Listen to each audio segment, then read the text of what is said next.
Hello बच्चों, आप देख रहे हैं मास्टरमाइंड ट्यूशन और आज हम पढ़ेंगे कोम्पल भाग 2 को, जो कक्षा 4 में पढ़ाई जाने वाली हिंदी की पाठ्य पुस्तक है।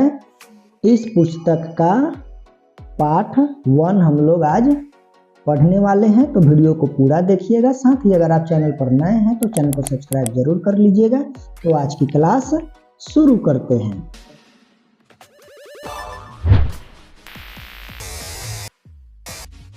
यह पाठ 1 है, याद तुम्हारी आती है। यह एक कविता है बच्चों, जिसके रचनाकार राम नरेश त्रिपाठी जी हैं। आइए अब हम इसको पढ़कर इसका भाव समझते हैं कि किनके याद के बारे में कवि जी कह रहे हैं। तो आइए हम लोग पढ़ते हैं। सुबह सुबह जब चिड़िया उठकर कुछ गीत खुशी के गाती है, कलिया दरवाजे खोल खोल जब दुनिया पर मुस्काती है, खुशबू की लहरें जब घर से बाहर आ दौड़ लगाती है, हे जग के सृजनहार प्रभु तब याद तुम्हारी आती है। बच्चों, इसमें एक शब्द है सृजनहार, जिसका मतलब होता है बनाने वाला।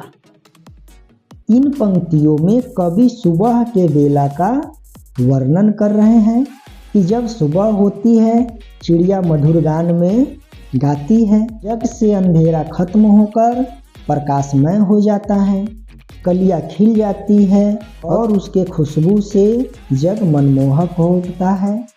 इसी वातावरण में हम सब जगते हैं और सर्वप्रथम प्रभु को याद करते हैं, जिन्होंने इस सुंदर जग की यानी संसार की रचना की है। यानी सुबह के बेला जब पूरा वातावरण मनमोहक होता है, उसी समय हम लोग जगते हैं और सर्वप्रथम ईश्वर को धन्यवाद करते हैं कि उनके द्वारा ही इस सुंदर जग की रचना की गई है। चलिए अब हम लोग आगे बढ़ते हैं। जब छम छम बूंदे गिरती है, बिजली चमचम कर जाती है, मैदानों में वनवागों में जब हरियाली लहराती है, जब ठंडी ठंडी हवा कहीं से मस्ती ढोकर लाती है, हे जग के सृजनहार प्रभु तब याद तुम्हारी आती है। इन पंक्तियों में भी कवि ईश्वर का गुणगान किए हैं।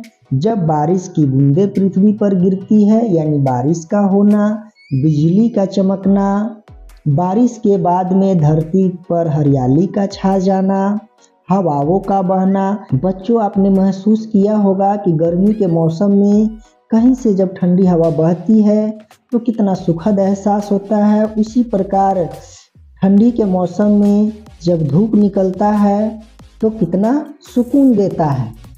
यह सब प्रभु या ईश्वर द्वारा बनाया गया है और इन सब को जब हम एहसास करते हैं, महसूस करते हैं, तब उस ईश्वर को हम लोग याद करते हैं। हम उन्हें याद करते हैं, उनका शुक्रिया करते हैं इन सब के लिए कि उन्होंने जग को इतना सुंदर बनाया। तो बच्चों, यह रहा कविता का भाव। यहाँ पर लेखक का नाम दिया हुआ है राम नरेश त्रिपाठी। बच्चों, इस दुनिया को अगर आप समझो तो काफ़ी बारीकी से हर बात को ध्यान रखते हुए इसका निर्माण किया गया, नहीं कि इसको बनाया गया है। ईश्वर का चमत्कार इसे हम कह सकते हैं और इसके लिए हमें हमेशा प्रभु का धन्यवाद देना चाहिए और उनका गुणगान करना चाहिए। बच्चों, यह एक बेहतरीन कविता है और आशा करता हूँ कि आप मेरे द्वारा इसके समझाए गए भाव से आप संतुष्ट हुए होंगे। अगर यह क्लास आपको पसंद आया तो वीडियो को एक लाइक जरूर कीजिएगा। साथ ही अभी तक अगर आप चैनल को सब्सक्राइब नहीं किए हैं तो सब्सक्राइब जरूर कर लीजिएगा, क्योंकि आपके पढ़ाई लिखाई से संबंधित वीडियो यहाँ पर आती रहती हैं।